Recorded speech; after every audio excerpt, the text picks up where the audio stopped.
इस जगत का शरीर का चिंतन छूट जाए और श्यामा श्याम का केवल चिंतन रह जाए, यही नाम है भक्ति, यही नाम है प्रेम लक्षणा भक्ति का।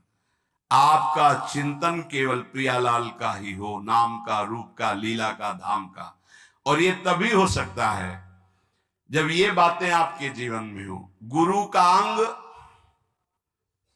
जो साधु का संग, नाम का रंग, विवेक का अभंग, तो प्रभु में दृढ़ विश्वास और निरंतर चिंतन अपने आप होने लगेगा। गुरु का अंग तन ही राख सत्संग में, हर समय तुम्हें गुरु के सानिध्य में रहना होगा। चाहे आप 1000 किलोमीटर यहां से दूर हो, आपकी दिनचर्या और आपके दिमाग में बसा रहना चाहिए कि मेरे गुरुदेव की क्या आज्ञा है, उसके विपरीत कोई आचरण नहीं, तो गुरु का अंग आप स्वीकार किए हैं। अंग का तात्पर्य है उनके बिल्कुल सानिध्य में रहना। हर समय गुरु के सानिध्य में रहा जाता है, हर समय गुरु दिमाग में बैठे रहते हैं, यहां बैठे रहते हैं। थोड़ी सी भी कोई चूक होनी होती है तो उनकी भ्रकुटी दिखाई देती, टेढ़ी। गुरुदेव ने मना किया, ये कार्य नहीं करना। कहीं भी रहो, हजारों किलोमीटर दूर रहो, आप गुरु के पास ही मान, और नजदीक रह रहे हो, गुरु की आज्ञा का पालन नहीं करे हो, नजदीक नहीं माना। गुरु का अंग और साधु का संग,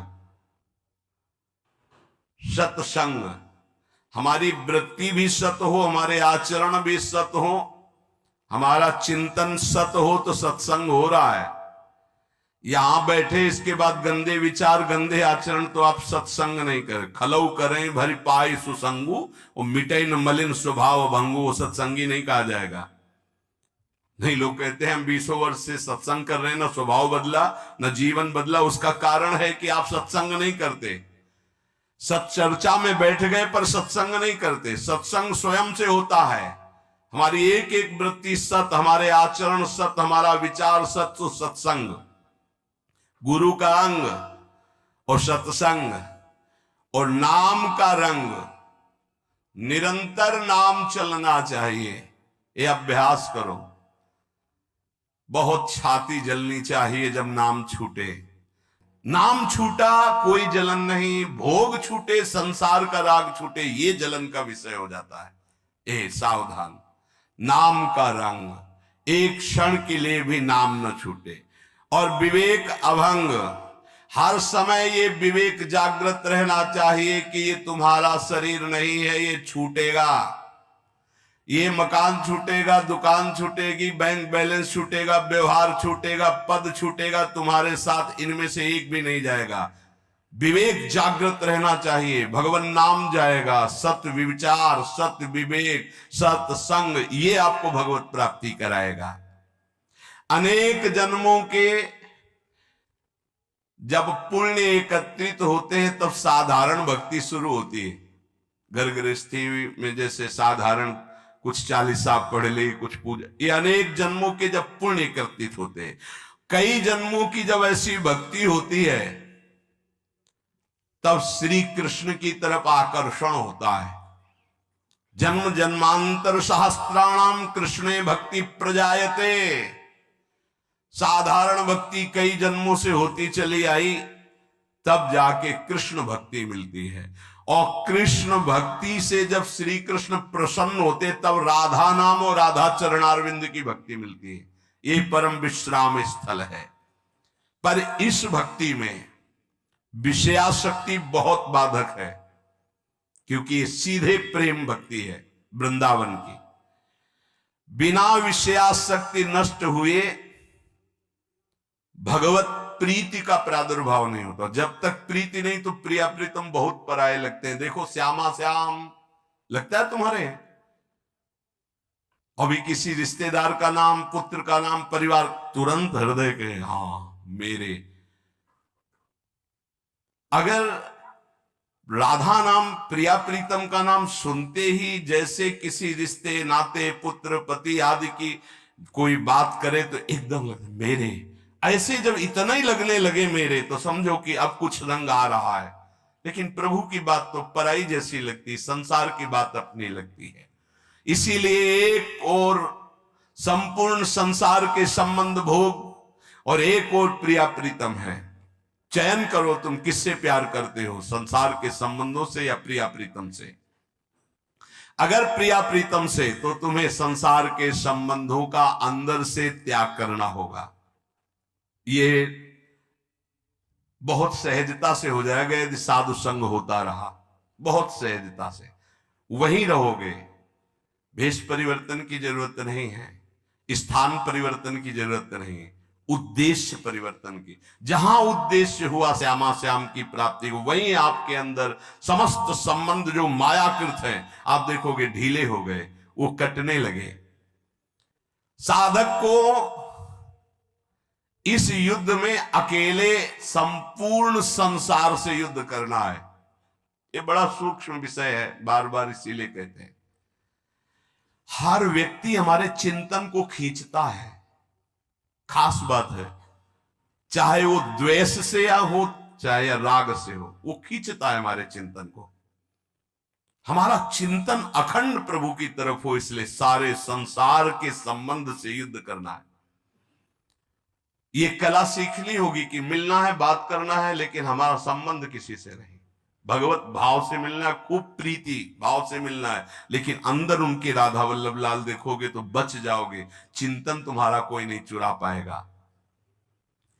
आरंभ में साधक को बहुत दुखद महसूस होता है सांसारिक संबंधों का त्याग करना, परंतु बाद में वो नाच पड़ता है कि भगवान ने मुझे मोह जाल से छुटा दिया।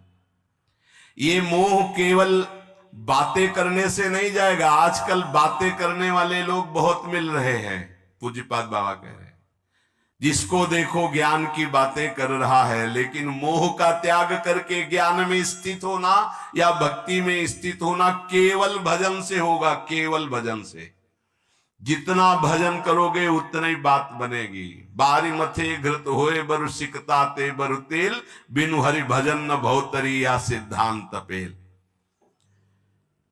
भजन का जिसके जीवन में 4 बातें हैं उसका पूरा भजन होगा, सही भजन होगा। पहला, भगवान के नाम का निरंतर जप करने का अभ्यास। दूसरा, भगवान के प्रेमी जनों के चरित्रों का चिंतन करना। बहुत जल्दी भक्ति पुष्ट होती है भक्तों से। हरिको निज यश ते अधिक भक्तन यश पर प्यार। अगर रोज भक्त नामावली का आप पाठ करेंगे तो आपकी भक्ति बहुत पुष्ट हो जाएगी। भक्तन की नामावली जो करी है चित लाए, ताकि भक्ति बढ़े घनी और हरि होय सहाय। और सबसे बड़े विघ्न विनाशक भक्तों के नाम कीर्तन है। कई बार कहा है यदि आप अपने घर से कहीं यात्रा करें तो पहले 5 भक्तों का तो स्मरण कर ही लें, कभी विघ्न नहीं पड़ेगा। लिख लो कागज में, कभी विघ्न नहीं पड़ेगा। भक्ति भक्त भगवंत गुरु चतुर नाम बपु एक, इनके पद बंधन किए नासत विघ्न अनेक। पहले धैर्य रखो। जब आप वाहन पे बैठने जा रहे हो घर से बाहर, तो पहले 5 भक्तों, किसी 5 भक्त का स्मरण कर लो, कुछ याद कर लो भक्तों के नाम। ये जीवन की बहुत अमूल्य धन है। 5 प्रहलाद नारद पराशर पुंडरीक व्यास अम्बरीश सुख सौनक भीष्म दाल भ्यान रुक्मांगद अर्जुन वशिष्ठ विभीषण आदि। ऐसे तुम्हें याद नहीं है तो ऐसे नागरी दास जी की जय, हरिवंश महाप्रभु की जय, स्वामी हरदास जी की जय, बिहारिन देव जी की जय, सेवक जी महाराज की जय, ध्रुवदास जी की जय, वृंदावन दास जी की। जो भक्त याद आवे 5 भक्तों का याद। भक्त नामावली जो रोज पाठ करता है उसके हृदय में घनीभूत भक्ति, ठोस भक्ति, जिसमें कोई विकार ना प्रवेश कर पावे, क्या जाता है। हमें लगता है अगर ध्रुवदास जी कृत 42 लीला में जो भक्त नामावली सब महान भक्तों के नाम है 30 मिनट में हो जाएगी, जल्दी से करोगे तो 7-8 मिनट में श्री भगवत रसिक जी द्वारा की हुई भक्त नामावली हो जाती है अगर रफ्तार से करो। हम सो इन साधुन सो। तो हमें जीवन जब भक्ति में बनाना है तो पहला नाम जब प्रभु का, दूसरा भक्तों के चरित्र, भक्तों के नाम। हरि को निज यस्ते अधिक भक्तन यश पर प्यार। ये बात समझ लीजिए।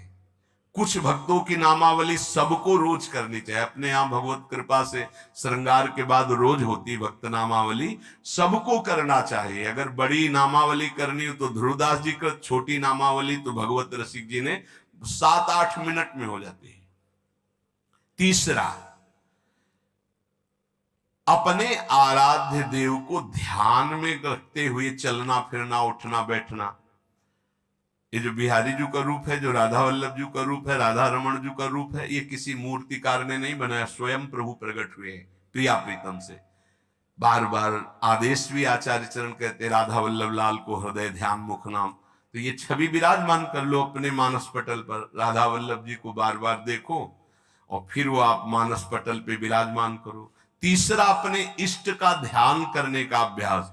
और चौथा, जो आपने उपदेश सुने हैं वैसे चलने के बाद सच्ची मानिए, थोड़ी देर आपको बुरा लगेगा, जो मन है वो आपका बुरा महसूस करेगा संतों की बात को, पर यदि आप मान जाओगे तो प्यारे निहाल हो जाओगे। बिल्कुल आपके ही लिए केवल बात होती है, केवल आपके लिए होती है। उस समय आपको जरूरी लगता है कि हमारे मनोवृत्ति में बाधा क्यों पहुंचा रहे हैं, हम जैसा चाहें वैसा कर सकते, नहीं कर सकते। तुम जैसा चाहो वैसा कोई नहीं कर सकता, क्योंकि सब स्वतंत्र नहीं है, ईश्वर है, सबके ऊपर ईश्वर है। फिर आप तो गुरु को बिके हुए हो। अगर आप भगवत चरणारविंद के शरणागत तो आप बिके हुए, आपका अधिकार का है। आपको कहा जाए खड़े रहो, यही तो वही खड़े रहो, तब आपकी शोभा है। अरे क्यों खड़े रहे, अब चले गए, ये आपकी शोभा, ये समर्पण की शोभा नहीं। समर्पण की शोभा तो वही है कि जो आदेश किया जाए उससे। चौथी बात है, जो शास्त्र आज्ञा, गुरु आज्ञा, संत आज्ञा हुई उसके अनुसार जीवन चलावे। प्रभु से मन जोड़ना है और संसार शरीर से मन को हटाना है। वो बड़े भाग्यशाली जन है जो विषयों से मन को हटाकर प्रभु में जोड़ते हैं। बड़े कृपालु प्रभु हैं। देखो, ज्यादा हट करोगे कि हमें भोग चाहिए तो हरि गुरु दे देंगे, हमारी बात मानना। वो ये कहते जाएंगे कि ये जहर है, इसे मत खाओ, पर ज्यादा आप कहोगे तो हरि प्रसाद कुछ दुर्लभ नहीं, वो इसलिए दे देंगे कि एक बार देखो तुम संसार के अभी थपेड़े खाओ, फिर तुम्हें पता चलेगा। जब तुम कहोगे नहीं चाहिए तो एक सेकंड में ऊंचाई पर वो बैठाल देंगे। अगर पहले ही उनकी सलाह मान लो तो तुमको थपेड़े नहीं खाना पड़ेगा, जलना नहीं पड़ेगा, निकल जाओगे। मनुष्य जन्म का महान कर्तव्य निरंतर भगवत चिंतन करते हुए भगवत प्राप्ति कर लेना है। जो भजन मार्ग में चल रहे हैं उनको ये बात ध्यान रखनी चाहिए कि जैसे संपूर्ण नदियां समुद्र में स्वयं आकर मिलती हैं, ऐसे रिद्धियां, सिद्धियां, मोक्ष जो चाहोगे वो सब अनायास मिल जाएगा आपको।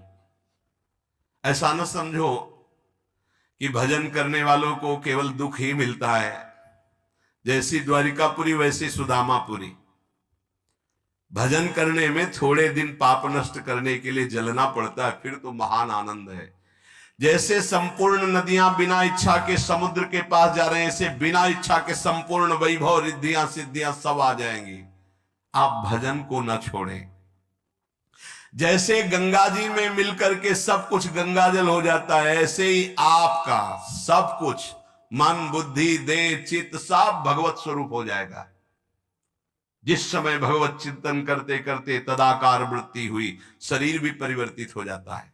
देखो, दूसरा शरीरधारी कीड़ा दूसरी जाति का दूसरे शरीर का लाके भृंगी अपने घरौंदे में पैक करता है और उसको ऐसे डंक मारता है और वो उसका भयवश चिंतन करते करते उसी शरीर से भृंगी कीड़ा बन जाता है। तो तुम प्रेम से चिंतन करते करते अगर भगवदाकार हो गए तो तुम्हारा देह भी ब्रह्म स्वरूप हो जाता है। जो भगवत प्रेमी महात्मा है उनका शरीर चिदानंद में होता है, पांच भौतिक भाव खत्म हो जाता है, उनका शरीर भी ब्रह्म स्वरूप हो जाता है। ये बात श्रद्धाहीन तर्कवादियों को समझ में नहीं आएगी, ये श्रद्धावान को समझ में आएगी कि शरीर भी ब्रह्म रूप हो जाता है। अतः निरंतर नाम जप के अभ्यास बल से राग द्वेष रहित होकर के विधि निषेध रूपी भवसागर से पार हो जाओ। लोग पूछते हैं कि हमें भगवान कैसे मिलेंगे, हम पूछते हैं कि ईमानदारी से भगवान को चाहते हो तुम कि मिलना। एक दिन एकांतिक में ऐसे कहा था कि अगर सच्चाई से वृंदावन में बैठे हो, कहा जाए कि अभी तुमको वैकुंठ ले चलते हैं, तुम्हारा शरीर छोड़ना होगा, मरना होगा तुमको, अभी चलो, कहे तैयार होंगे। बहुत भगत होंगे, श्रद्धावान होंगे तो कहेंगे 1 हफ्ते 1 महीने का समय दे दीजिए, घर में पूरी लिखा पढ़ी करके सब आ जाएंगे, फिर आप ले चल। प्रेमी तो मरकर भगवत मार्ग में चलता है, उसका किसी से कोई आंतरिक राग नहीं होता।